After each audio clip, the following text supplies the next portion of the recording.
देवश्री सहित मो संपर्क को तांको परिवार स्वीकार करुनथिले।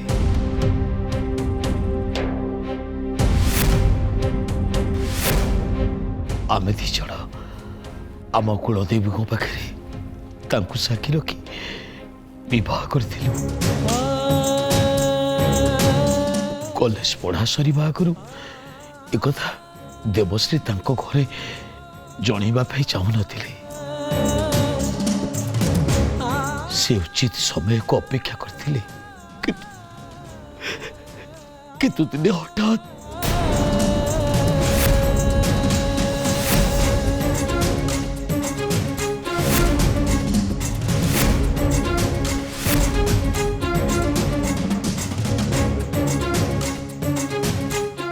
देवश्री गर्भवती है घरे एक कथा जना पड़ा।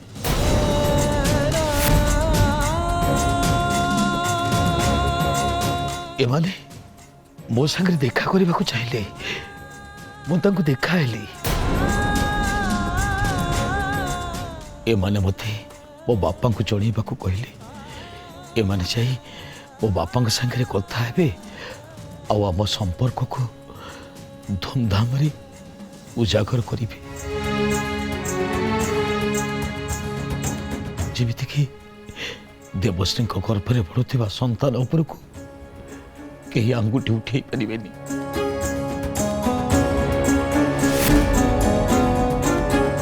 मो खुशी रे एक कथा जनइबा पई बापा को गाँ को जाउथली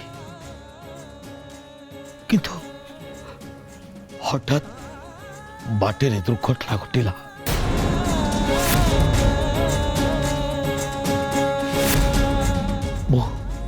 मोरू मोरू बंचीगली सीना हेले मो स्मृति शक्ति हरे बसिली।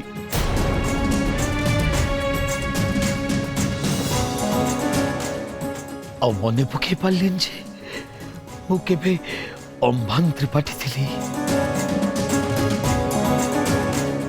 जी मो जीवन बंचेले सी मते आशुतोष भली ना दे पुओ परी पाखे रखी सी थे माँ भैरवी मंदिर मुख्य पूजारी सी मरीगला परे आज मु मुख्य पूजारी हिसाब से माँ पाखे अच्छी ता पाठ को नहीं आराध्या माँ भैरवी मंदिर को बारंबार आसवा परे मो मन ताड़ी के आपा आपे टाणी हो गला। केमिति गोटे आपणार भाव मन भीतर को आसला आ मु ताको झील पर देखा आरंभ करदेली।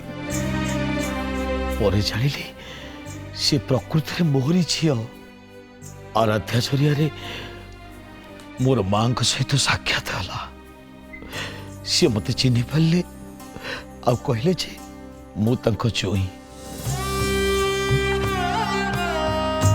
तांको साहाय्य ही मोर स्मृति शक्ति मु धीरे धीरे फेरी पाइली।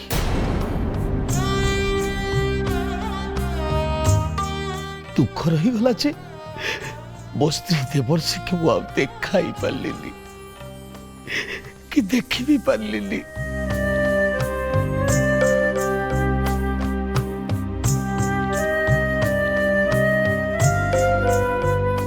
अजा आपणकर पूरा देह भल नहीं जहाँ सब हो जाइए ताकू तो आम बदल पारानी। एबे आपण निजको स्ट्रॉन्ग करंतु कारण आगु को जहाँ सब हम से विषय भाविया आपण होचंती घर मुरबी। आपण जदि मुरबी है कि एमती कांदिबे ताहले परिवार लोक माने कहाँ मुँह को चाहिए।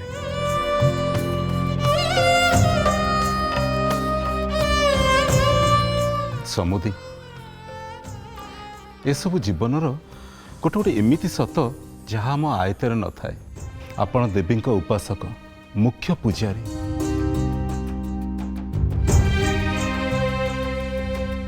एसबू भाव आ भावना बाबद मोटू अधिका बुझुथिबे। तेणु निजको बुझातु कारण ए परिवार संपूर्ण दायित्व होछि आपणकर।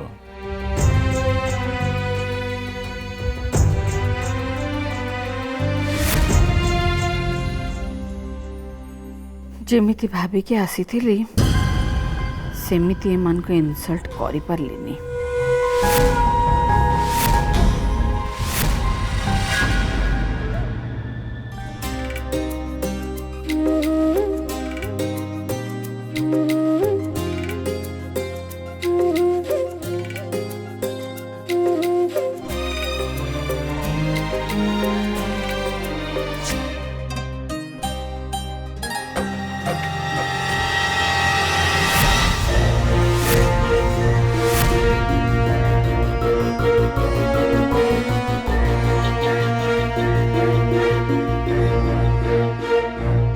रजनी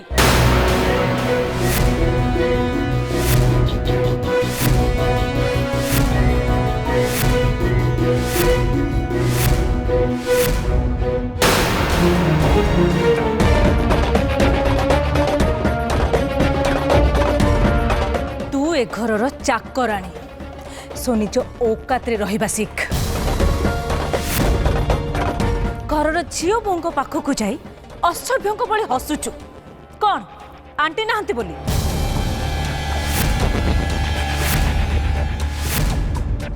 जा निज काम कर जा। माया प्लीज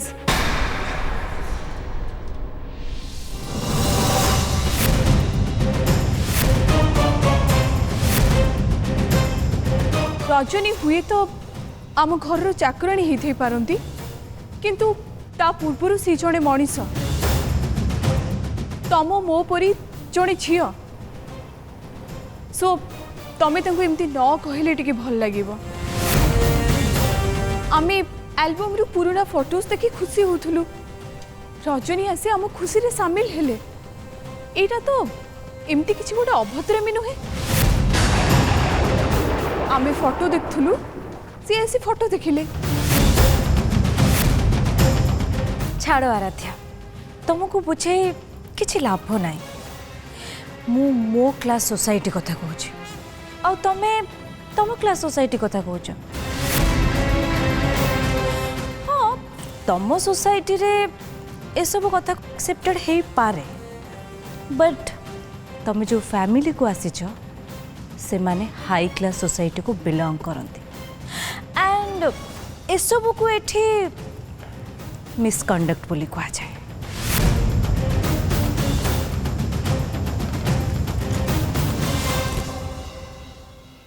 माया तमे जो क्लास विषय रे कहिल हुए तो मु से क्लास को बिलोंग न करथै पारे किंतु मो सहित आउ 3 जण भी अछंती से माने तो से हाई क्लास सोसाइटी को बिलोंग करछंती ना।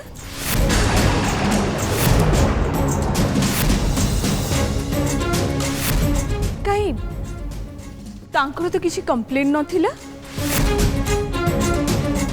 ओहो अच्छा तमे बोधे आउ गोटे को अलका क्लास विषय कहूच ना।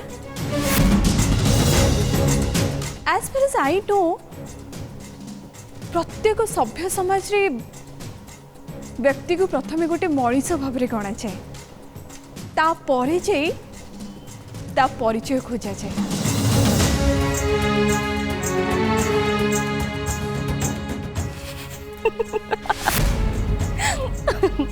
आराध्या तमे बही पाठ कथा कहूच?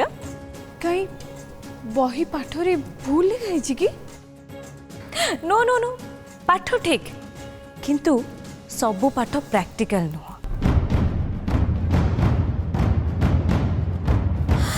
आउ तम केस रे प्रैक्टिकल कथा हैला तमे से सबु काम करिवो जोटा आंटी को पसंद आसे।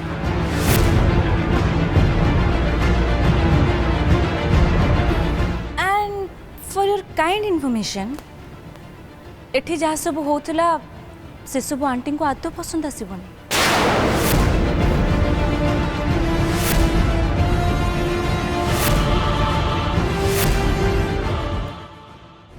And for your kind information एठी जहाँ सब होतला से सब आंटी को आदौ पसंद आसबनी।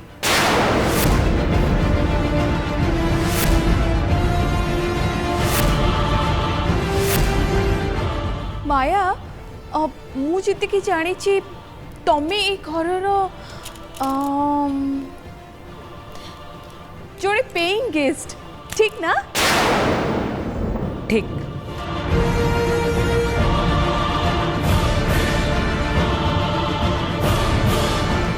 ପେଇଂଟା ମୁଁ ଜାଣିନି କି ମୋର ଜାଣିବା ଦରକାର ବି ନାହିଁ, ତେଣୁ ତମେ ମୋ ପାଇଁ କେବଳ ଜଣେ ଗେଷ୍ଟ। ଆଉ ଅତିଥିର ସମ୍ମାନ ମୁଁ ରଖିବି, ତମ ଆଡ଼ଭାଇସ୍କୁ ମୁଁ ରିସ୍ପେକ୍ଟ କରୁଛି। କିନ୍ତୁ ମାୟା, ମୁଁ ଦୁଃଖିତ। ମୋ ପାଇଁ ନା ମଣିଷ ଆଗ। ମୋ ଆଖିରେ ସବୁ ମଣିଷ ସମାନ। एक्चुअली ये कथा मते मो देशर संविधान शिखई।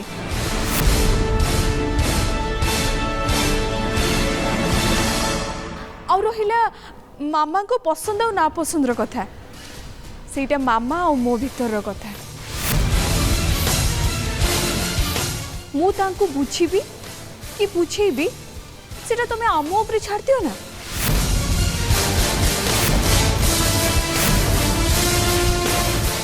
माया, तुम्हें आयुष्मान को फ्रेंड, तो तुम कथा अनुसार तुम्हें भी ऐसे आम सहित एंजॉय करो ना। कम ऑन, आस तुम फ्रेम करो पिला बेलर फोटो सबू देखियो। आस आस।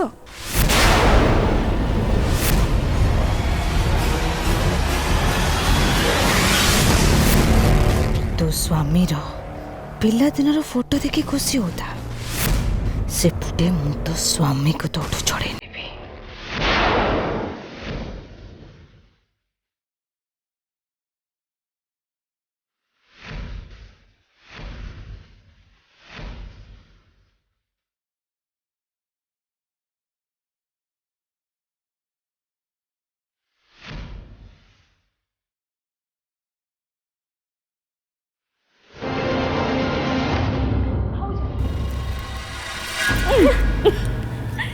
फास्ट बॉल रे एमिति छक्का माइलो जे बॉल सीधा जाके बाउंड्री बाहर। आराध्या कौन जवाब देलु मो, मनटा पूरा खुशी कर देलु।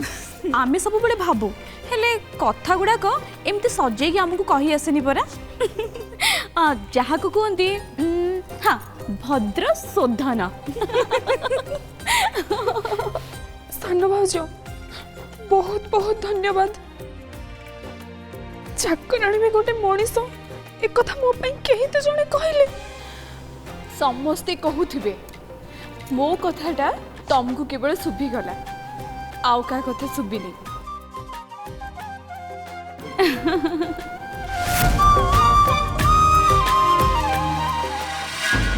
समय समय काहारी पाई रुहेनी, मो पाई भी रहिबनी।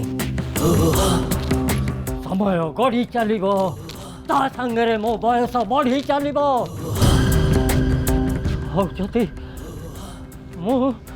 मो कार्य हासिल न करि पारिली ताहले मो जन्म निरर्थक होइजिबो। सबु साधना थाई भी मो सिद्धि व्यर्थ होइजिबो। त्रिकार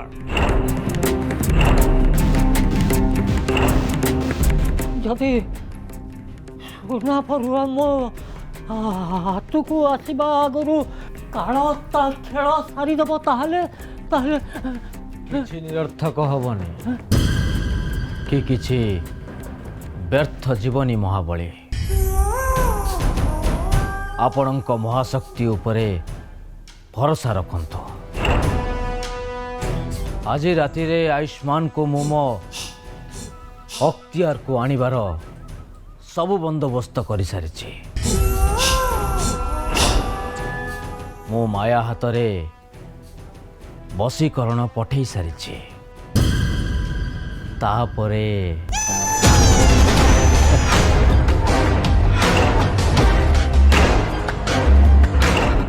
माने तम कथार अर्थ है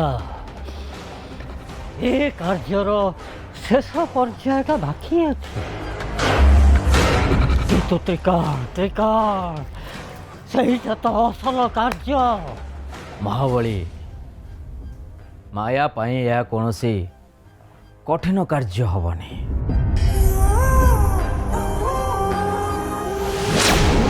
ପ୍ରଣାମ ମହାବଳୀ। ଆରାଧ୍ୟା ସେ ଘରେ ଆୟୁଷ୍ମାନ ପାଖରେ ଥିବା ଯାଏ ମୋ ପାଇଁ କିଛି ବି ସହଜ ନୁହେଁ ମହାବଳୀ। କାରଣ ଆରାଧ୍ୟା କିଛି ସହଜ ଝିଅ ନୁହେଁ, ବରଂ ବହୁତ କଠିନ ପ୍ରତିଦ୍ୱନ୍ଦ୍ୱୀ। ନୀଳିମାଙ୍କ ଅବହେଳା ଲାଞ୍ଛନା ସତ୍ତ୍ୱେ ବି ଆରାଧ୍ୟା ଅତି କଠିନ ବ୍ରତକୁ ପୂରଣ କରିପାରିଲା। ତାର କିଛି ବି ଅସୁବିଧା ହେଲାନି, ବରଂ ଶୁଦ୍ଧପୂତ ଭାବରେ ଏ ବ୍ରତକୁ ସମାପନ କରି ସେ ରୁଦ୍ରଙ୍କୁ ସନ୍ତୁଷ୍ଟ କରିସାରିଛି। ତାର ସୁଫଳ ତ ତାକୁ ନିଶ୍ଚୟ ମିଳିବ। ତେଣୁ ଆମେ ଯୋଜନା ପ୍ରସ୍ତୁତ କରିବା ଆଗରୁ ଏସବୁ କଥାକୁ ମନରେ ରଖିବାକୁ ହବ। ନହେଲେ ନା, ନହେଲେ ନୁହେଁ, ହବ। ଯେମିତି ବି ହେଲେ ହବ। ସେ ନ ହବା ନା ପାଟିରେ ଧରନି। ଓଡ଼ିଆଣୀର ତା ସ୍ୱାମୀ ହେଲା ସବୁଠୁ ବଡ଼ ଶକ୍ତି। ଆଉ ସେଇ ସୂତ୍ରରେ ଆରାଧ୍ୟାର ଶକ୍ତି ହେଲା ଆୟୁଷ୍ମାନ। ଆଉ ସବୁଠୁ ବଡ଼ ଦୁର୍ବଳତା ବି ସେଇ ଆୟୁଷ୍ମାନ। ଯଦି ଆୟୁଷ୍ମାନ ଆରାଧ୍ୟାକୁ ତାର ସବୁ ଭଲ ପାଇବା ଦେଇଦିଏ, ତାହେଲେ ଆରାଧ୍ୟା ସେ ପରିବାର କ'ଣ ସାରା ଦୁନିଆର ଅତ୍ୟାଚାରକୁ ହସି ହସି ସହିଯିବ।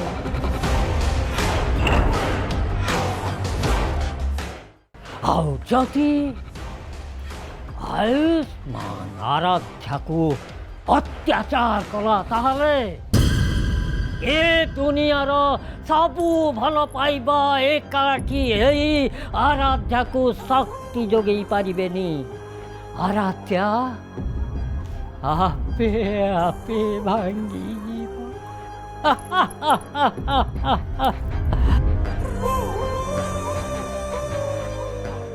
ମାୟା, ତମେ ଯାଅ। ତ୍ରିକାଳ ଯେମିତି ଯେମିତି କହିଛି ଠିକ୍ ସେମିତି କର। ରାତି ହେଲେ ତ୍ରିକାଳ ସେଠି ଯାଇ ପହଞ୍ଚିବ। ଯାଅ। ପ୍ରଣାମ ମହାବଳୀ।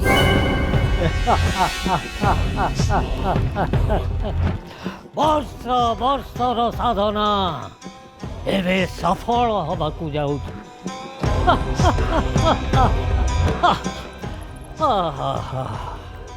ରାଧିକା ସେ ସୁନା ପରୁଆକୁ କୋଉଠି ଲୁଚେଇଛି କେଜାଣି। ସେଇଟା କେବଳ ଆଉ କେବଳ ଆରାଧ୍ୟା ହିଁ ଜାଣିଥିବ।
कौन है?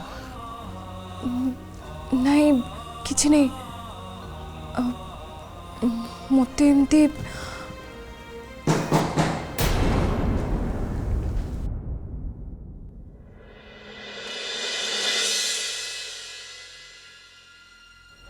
कौन है? ब्रो मम एबे फेरिले तते से डाकुछन तू टिके जल्दी तळको ठीक अच्छे तो चल मार